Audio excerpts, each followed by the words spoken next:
Hello, how are you doing? Welcome back to Where Yellows Walk. 20 minutes of Oxford United chat. Ian has said this week, whilst we moan at the performances on the pitch, we should now look at the terraces. There's hardly any vocal support in the game at the weekend. We paid respect to a legend. We turned on one of our own, a cameraman, which was poor for such a big game. We need to do much better in our remaining home games if we want to stay up. Is that too harsh? That's the question we're asking our panel today. Does the home crowd at the Kassam need to do more? Plus, Romeny has to start. Why isn't he? Another question we'll be posing to our team. Who deserves to get promoted? We're only 12 games left now. And what is the worst ever Oxford United kit? We've got some shockers to show you at the end of the video, and we're getting our panel's view on all of that. But another busy week for Oxford United. And we've got James, Sam, Connor, and Gabriel as well. Sam, I feel I need to start and apologise because we put out a tweet ourselves this week that said of all the teams, actually Oxford are the ones that don't need to worry about promotion and relegation. Yeah. And now I'm getting tweets that you are back you are looking like a relegation threatened side. So apologies, that might be on us. But where do you stand on this? The Kassam isn't helping issue. Well, there's two things to talk about. The first is the fact that the Grenoble Road has always had an awful atmosphere. It's, the fact that it's got no fourth stand, so all of the sand goes out one end. There's massive gaps between the three stands we've actually got. But at the same time, sometimes our fans, decide, if they don't want to make noise, they aren't going to make noise. It was good for the first kind of 10 minutes. Then obviously we had the medical emergency. And then it was very, very flat. So I stand in what could be deemed the seeing section. And we've got a new drum. There are a handful of us trying to get things going, but it's just not catching. It's like I say, it's just a case of, our fans, when they're not up for it, they decide we're not going to do anything to try and improve the situation. Cheers for that, Sam. And we'll look at some tweets on it in a second. Before we do that, obviously we've got to shout out the great support that Oxford fans gave, of course, for with the Beauchamp remembrance as well. Brian Horton actually tweeted fantastic applause from the Oxford fans for Joe Beauchamp, who's obviously a fantastic player and well remembered. So before we have a go at fans, we're not having a go, of course, for that particular section. So well done everybody in relation to that. But James, do you agree with? Do you agree with these tweets that are saying, and we showed an isolated one, there were more that said, especially the East Stand as well, the East Stand needs to do more? Oh, we can't hear you, James. Well, audio's gone. Connor, I'll come to you first. Yeah, I mean, I think that over the past few games before that, it was the atmosphere was getting better, and the drum did help a little bit to the atmosphere, but I think that just taking this game out of isolation, Sam alluded to the medical incident. I think hadn't that have happened, I think that might have zapped any atmosphere because real life came and hit a bit quickly. Then, excuse my English.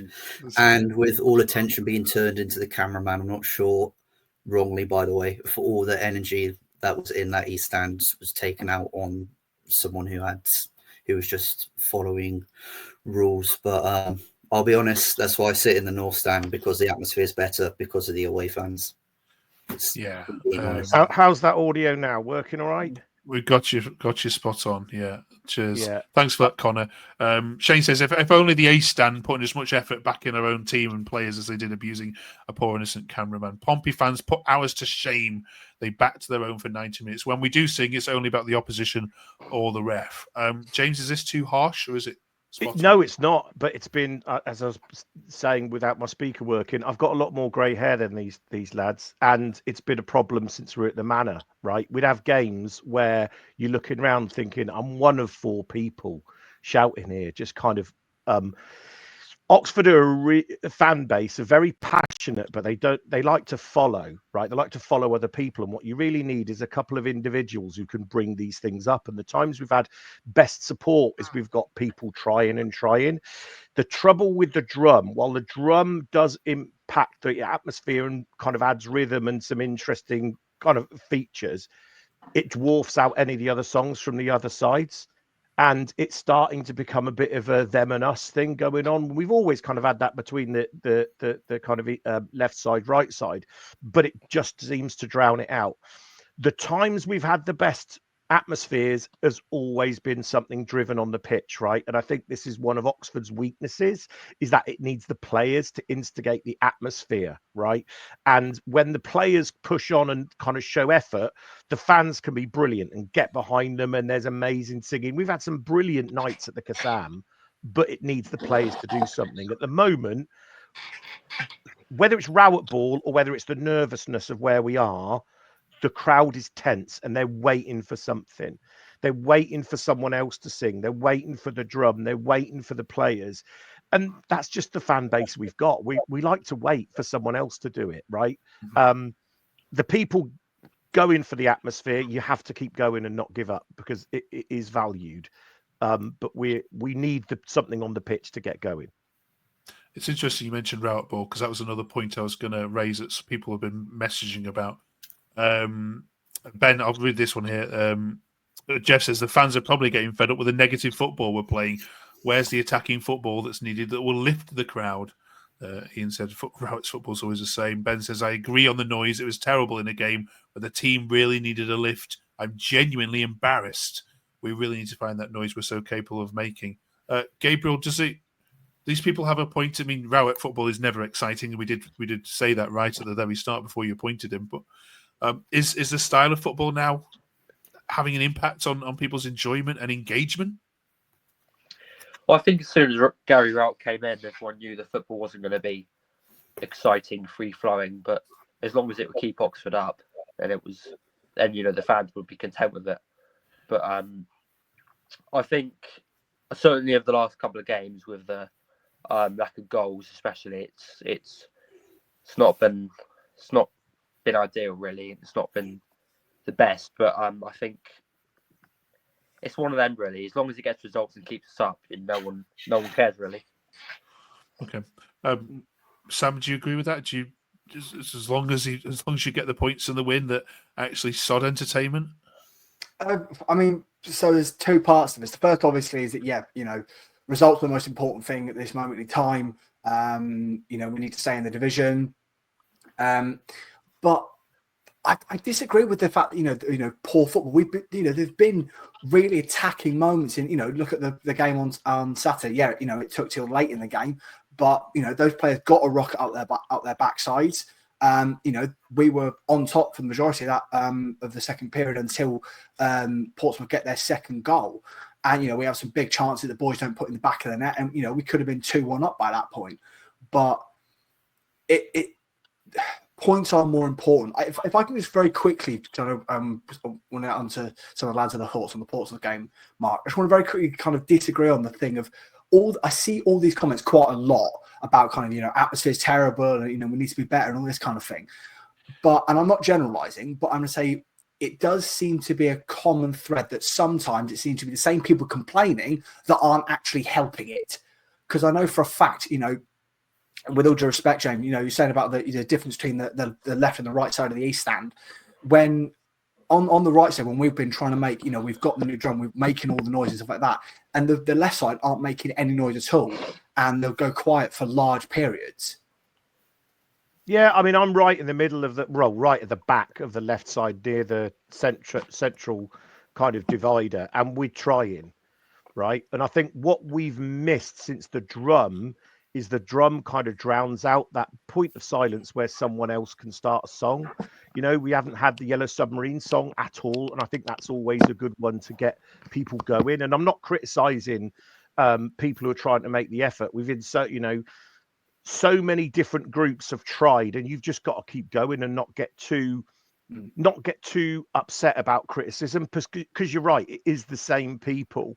And we need that spark, whether it's we can turn games. If the referee pees us off, we can turn, and that G's the atmosphere. If we get a bad decision or an oppo player goes down as cheating, that drives us up. And if we get one of our own players doing something brilliant, that G's us up. It's when it gets to a game that's really flat, it's a problem, right? And it always has been a problem at United. Yeah. I think it should be the point we say it's all right. We know that. And if it is just 10 people singing a song, that's absolutely fine. What we shouldn't try and do is turn it into this bouncing North Curve AC Milan thing with all these amazing songs. It's just not going to happen. We need it to be organic, and we need these songs to kind of flow.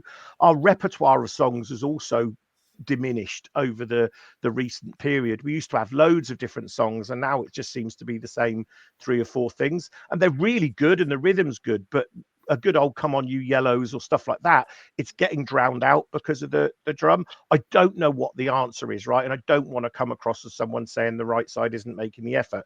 Of course the right side is. It's just never as loud as the left side. The left side's best, right, Sam? I know you don't think that.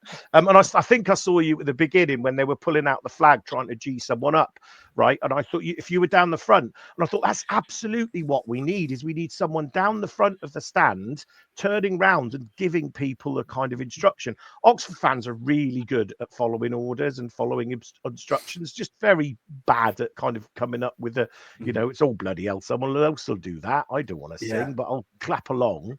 But we need that impetus. Never give up, no matter how frustrated it gets. Never give up from trying, because it's happened through the ages. Even at the Manor, the atmosphere was terrible at times, with us, turning around, shouting at people to start singing. And it was always us young ones back then in the Manor going, "Oh, the bloody old guys aren't singing." And it just happens, right? It just happens. Yeah. I think the nervousness of the game as well. I think Saturday was in particular problematic because there was that tension in the crowd that didn't seem to be handled particularly well with the cameraman, the medical incident, and thankfully the chaps in recovery, the kind of Josh Murphy returning, all these kind of things played a part. And I thought we had a really subdued atmosphere with fans just waiting for something. And it didn't really come until those changes.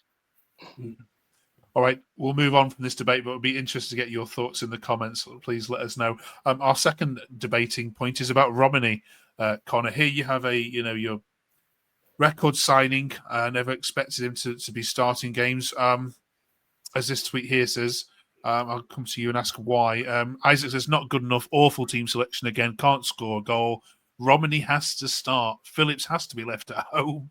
Poor old Phillips, he gets it every week. Rowett needs to change it up, or we will go down if we can only score a goal every 5 games.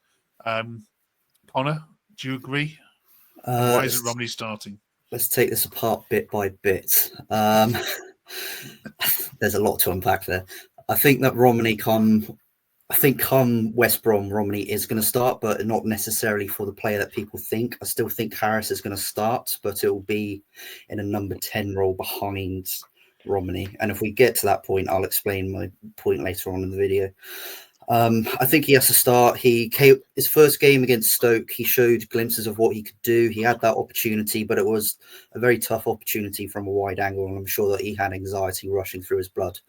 He didn't come on against Derby, which was disappointing, because when Mills came on and Rodriguez came on, we started to carve up the Derby backline, and if we had someone who was working as hard and maybe as direct as Romany, something else would have occurred and we would have got the 3 points. And then come the Pompey game, some of the balls that Romany was putting in, specifically one for Placheta, which he absolutely blazed over the bar. It was a very, very, I don't understand how he managed to get that ball from where he did.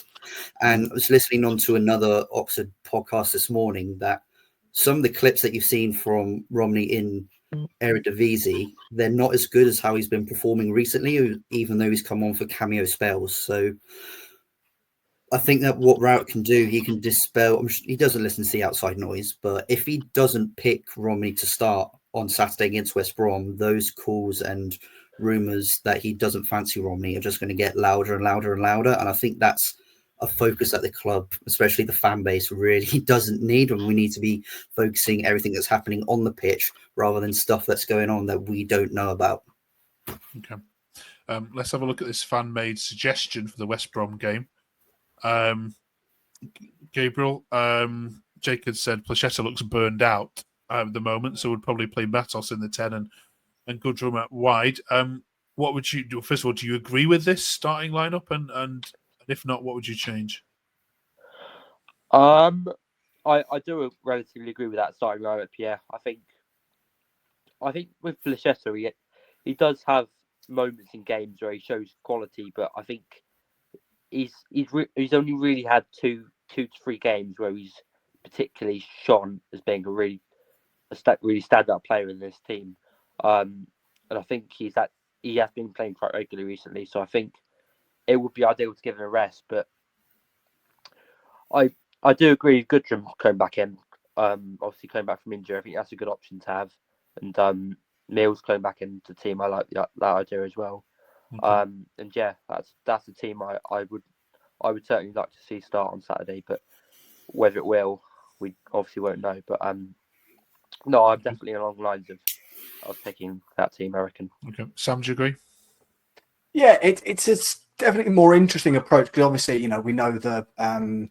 I'm not sure how long Greg Lee's out for, but obviously Joe Bennett coming has a lot of pressure for him to miss such a long period of time, then come straight back in for a game against the attacking threats West Brom have got. I like it. My only slight concern is Ole Romeny starting as the 9. He was mainly a 10 or a winger in his days at Utrecht, so it would be a lot of pressure to kind of square peg in a round hole. But I agree with Connor. He's looked so good, especially against Portsmouth. Like Connor said, there was a moment, I think it was when he was before he played the ball to Shane Poeta at the back post. He somehow keeps the ball in for a good 20, 30 yards and managed to beat 2 or 3 Portsmouth men. It was an incredible run from him.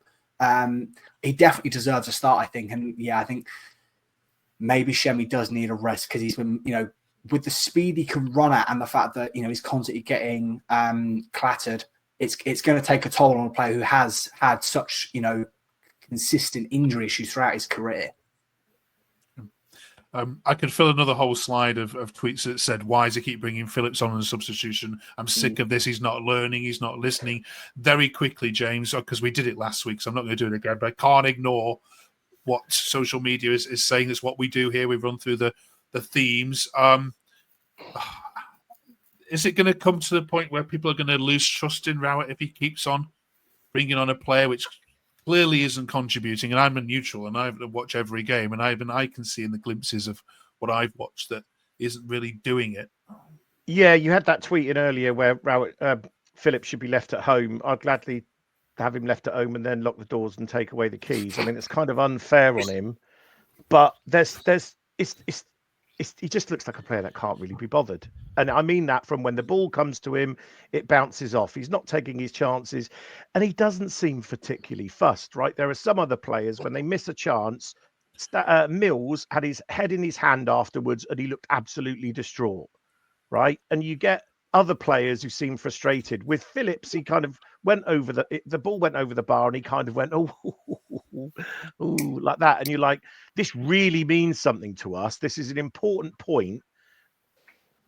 And is there something in his body language, right? So I was really happy when we signed him, but then came all the tweets from the West Brom fans about, is his time up?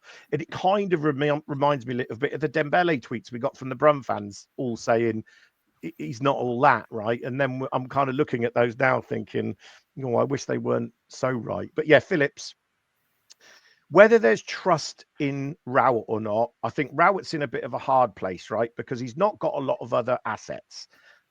Goodwin has gone out on loan. Ferdinand is too young. Romany isn't a number 9. Harris is out of form.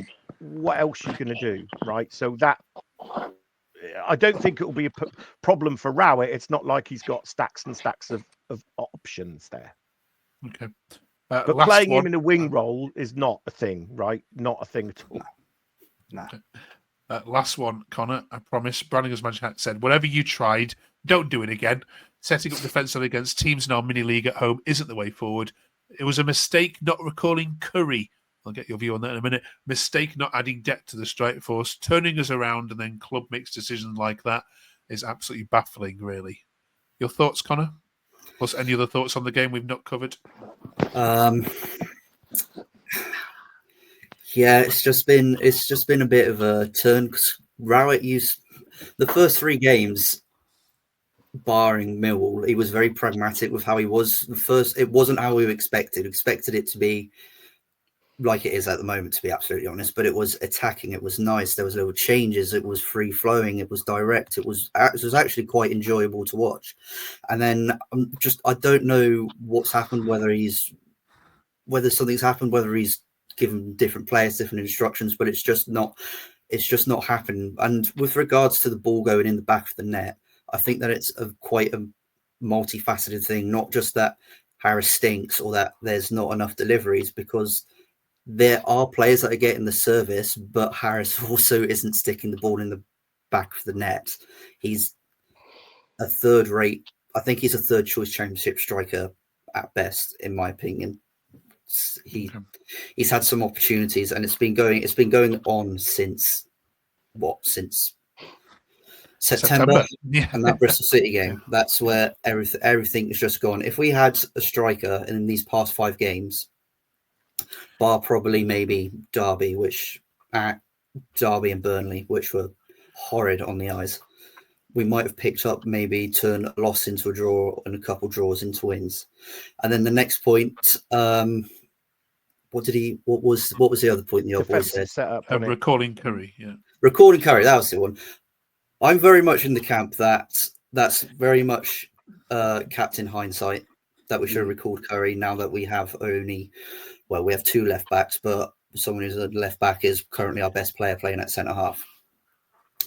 The development of Jack Curry, I think he's be far better off staying pushing for promotion in League One than recalling him back now and throwing him into the doldrums of the Championship, a league which he hasn't played. And I think that the progression of going from a nice mid-table club in League Two into League One, as I say, pushing into the playoffs with a very good manager for that level and around some big clubs, probably, let's be honest, probably exceeding their own expectations at Leyton Orient. I think that it sets him up in good stead to come in and make that left back position his own next year, when I do think we'll still be in the Championship, but it's just going to be very, very squeaky bums. If we recalled him, like he would have played against City and had a really good game against Sevilla and all their talent. Well, like that's one game. It's a really good experience for him to get used to playing against rapid wingers in the Championship. Yeah, my issue's more with Sam Longo in left back, but that's probably another whole topic. Yeah. We'll save that for next week. Right. Cheers, fellas. If you haven't yet subscribed to the channel, please do so. We're very close to 100 subscribers. You will know, I'm sure, how little Oxford is talked about on all the main Championship podcasts, but this is one that talks about it 20 minutes every single week. So do drop us a subscribe if you loved any of the content. And if you want to come on and challenge these guys or anything they're saying as well, drop us an email. You can see that at the bottom there. 2 more topics before we go, not specifically Oxford related, but we do general content, of course, on here as well. We're going to do some predictions over the next couple of weeks as to who's going up, who's going down, who do you want to see come up from League One, etc., etc. We'll start with the top. Now, the top is getting a little bit harem-scarum because there's been lots of infighting about this word, who deserves to go up. Now, as we're recording this, Leeds are playing Sunderland, so the table might not be accurate. But Sam, Leeds call Burnley boring. Burnley say Sunderland have got too many youngsters in the side, so we'll come straight back down. Everyone thinks Sheffield United are lucky, and no one wants to see Leeds go up. So, who deserves to go up in your view from these 4? And Gabriel, we'll get your view on it as well in a second. So I've seen bits and pieces of all these clubs throughout the campaign, but I'm going to base it on kind of when we've played them and how they perform. In my opinion, I don't think Burnley have shown enough. It's not just Parker ball. It's the fact that, they don't take their chances, which is something you can't really, risk not doing in a promotion fight. Sunderland were exceptional when we went for Stadium of Light. I think they, yes, they've got a really young squad, but they're young players that are stepping up in big moments. It's no coincidence that, for example, look at Joe Bellingham. Big clubs in Europe are looking at him based on his performance this campaign. That's not just because of his surname. And then, Leeds and Sheffield United are different quality in this division. I find it difficult to split them, but if it was up to me, I'd say, Burnley stay down in this division, and then it's a case of, Sheffield United, Leeds, and Sunderland go up. Gabriel? I think Leeds are probably the standout front runners this season so far with the way they've been playing, with the amount of goals they've been scoring, the quality in that team. Burnley obviously have the best defensive record, but in terms of going forward and scoring goals and outscoring teams, which I think teams need to do when they go up for the Championship, I don't think they can do that. And then with Sheffield United, I think they've been getting a lot of luck, but then again, you need to get out of the Championship with luck, and they've been winning games. So, yeah, I think Leeds definitely the front runners so far, and in terms of Sunderland as well, just quickly touch on them. They've got a very young squad, and they've been scoring a lot of goals as well, but I don't think they've got consistency to get the automatics. Okay. All right. Thank you very much, you two. Next week we'll focus on the playoff race as well, of which, no, you're not out of that completely. I know we're talking about relegation, but stranger things have happened. Don't say in that, Mark. football. Stranger things have happened. Might have to book that Wembley hotel now you said that. Just in case. Right. Right. Let's have a look at some horrid kits then. We're doing this because last week we finished the worst ever Oxford 11. Thank you for your comments around the Oxford manager.